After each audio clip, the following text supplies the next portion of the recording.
Hello guys, welcome back to Sunflower Angel Lotus. I know it's been a few days since I've seen you guys. Hi. So in today's video, we will be getting into karmic relationships. I know, it's gonna be so fun.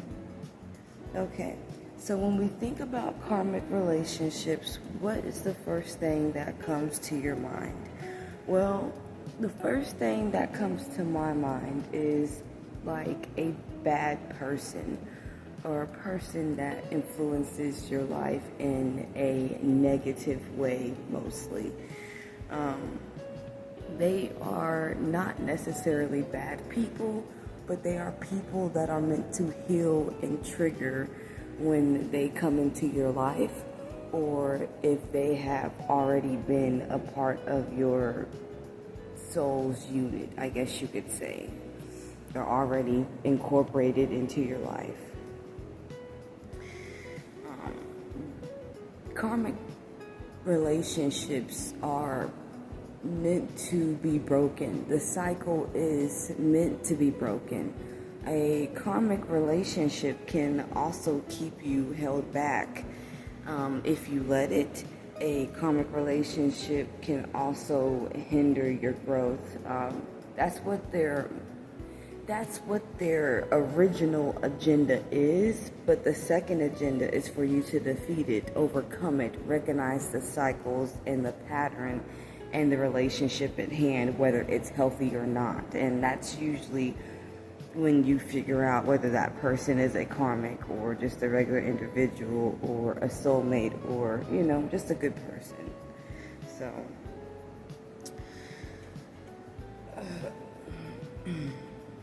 they can come in various ways.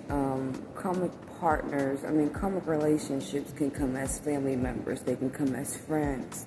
They can come as lovers. They also can come as, just any random person that you encounter in your life. They also can be random people, So karmics,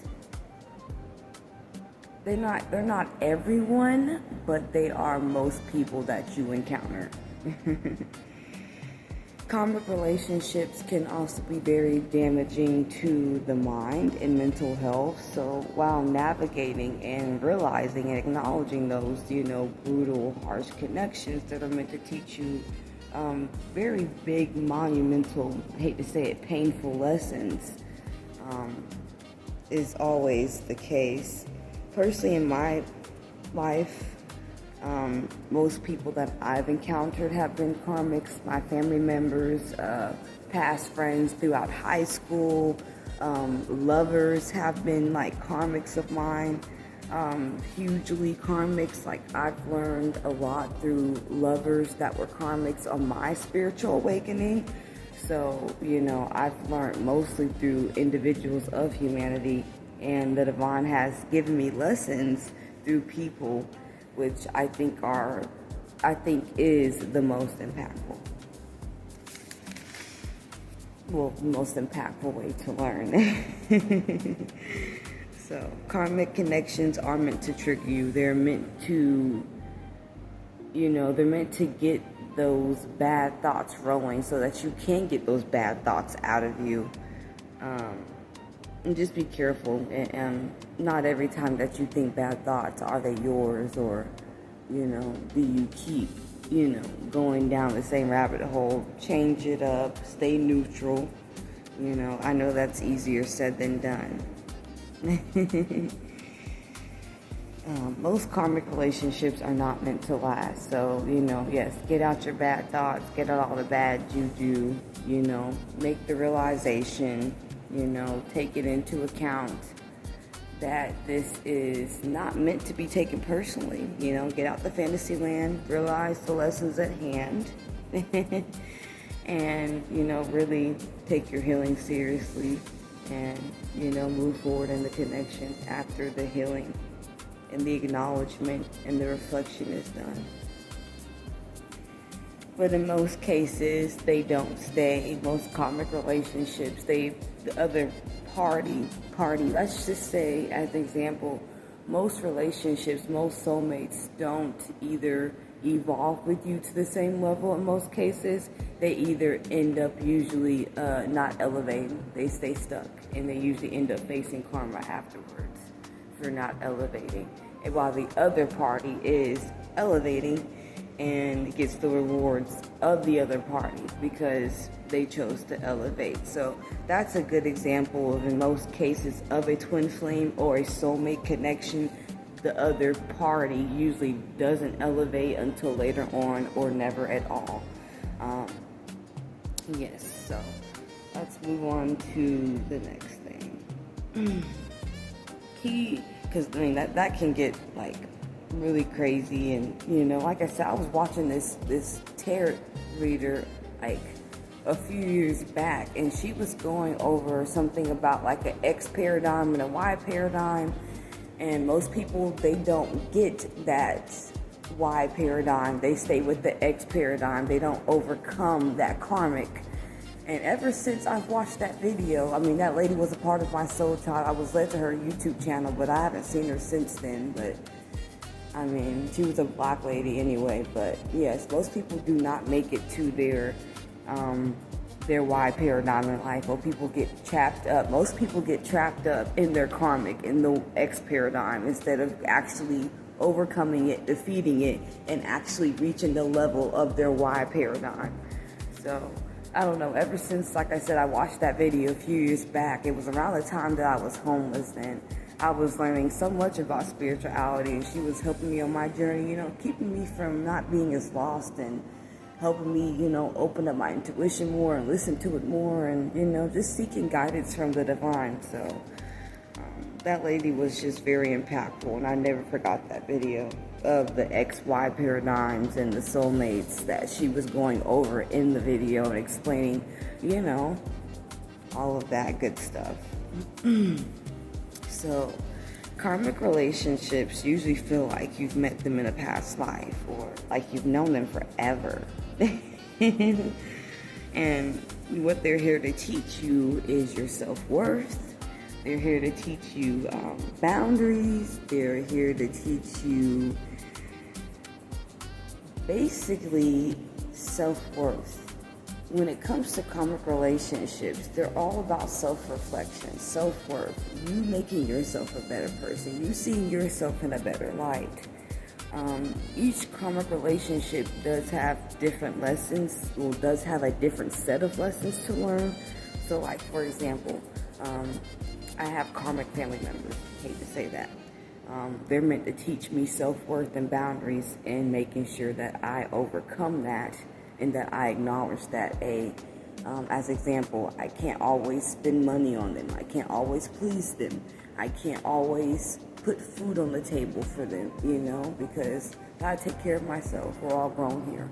Or example, when it comes to them, sometimes I may not be able to do, you know, something for them all the time. I take care of myself, you know, examples like that. Putting myself first as an adult, taking care of me, knowing that just because you're my family does not mean I have to give you my last and take advantage of myself. And right, I mean, not having been left over for myself, and in the past I've done that. So, you know, it's just setting boundaries like that, and you know, knowing your worth, realizing that just because they hold that title does not mean I have to give my last, does not mean I do not set those boundaries.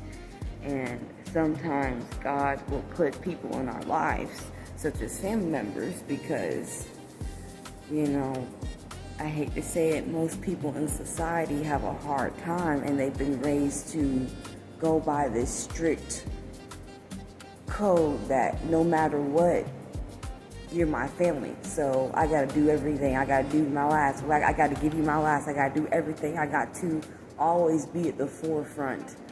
And that's not true. If they're not doing that title, if they're not doing their job correctly and in a healthy manner, then that person doesn't get that title. That person doesn't stay in your life. So, you know, just breaking generational patterns and breaking karmic patterns is the purpose of these connections as well. You know, healing inner child trauma, you know, and facing those beliefs, facing that guilt of societal beliefs, religious beliefs, facing it, and molding yourself into your own individual person. So we will be going over karmic versus soulmate versus twin flame. Karmic lessons are often painful and usually temporary. Soulmates are supportive and aligned in peaceful growth. And then twin flames are an intense mirror. Can reach chaotic. They can be chaotic and transformative. Now, personally, I have experienced only 2 of these connections so far, but right now, currently, I'm in a process of experiencing another spiritual awakening right now as I'm changing careers, finding fully what my purpose is, not just pieces, but fully what it is, my soul's purpose of why I'm here. So, so the signs of the karma is complete, you've learned the lessons in the relationship, there's going to be signs, of course. So the signs are going to be you feel instant clarity, of confusion, of any disillusionment, any unanswered questions of that particular said person or relationship. Hopefully you meditate or you pray and you seek the guidance and answers at bay.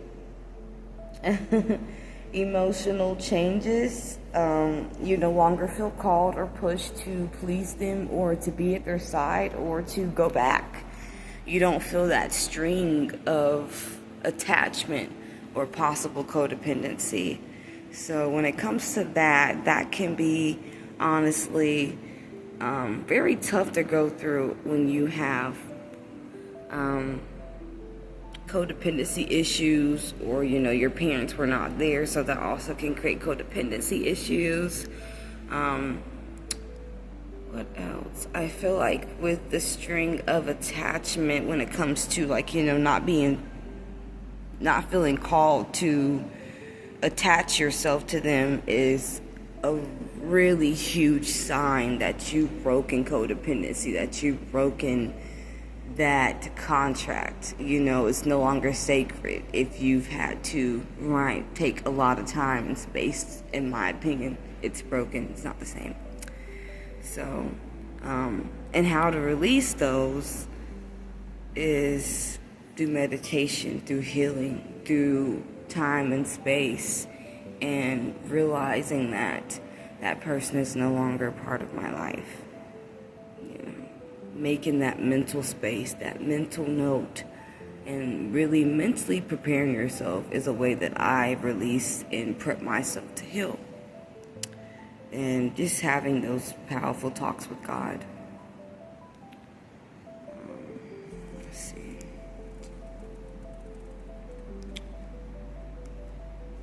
Okay. And then the next one is to reclaim your voice. It is to reclaim your power and identity.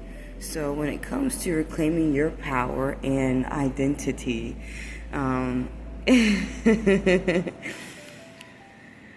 this one has been huge for me, reclaiming my identity and, feeling powerful, walking away from karmic relationships that I've defeated in my life and that I've overcame it's been breathtaking, because not many people can do that without holding themselves back or hindering themselves with those titles.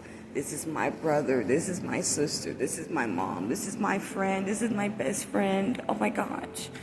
Or, this is my sibling, or, whatever title that person may hold in your life. If they're not fulfilling it, if they're not holding themselves true in that title in a healthy manner, let it go. It's not going to serve you. So, yeah.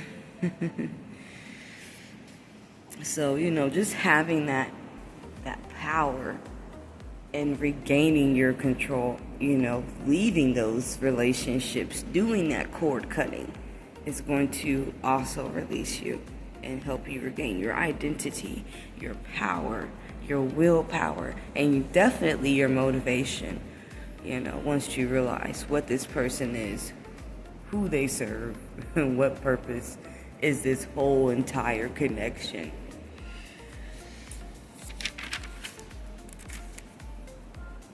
Karmic relationships have played a huge part in my life. Like I've told you before, family members, friends, workplace environments have been very enlightening and have also shown me, how toxic some of these karmic people really are, and how immature and childish and very low vibrational and demonic they are.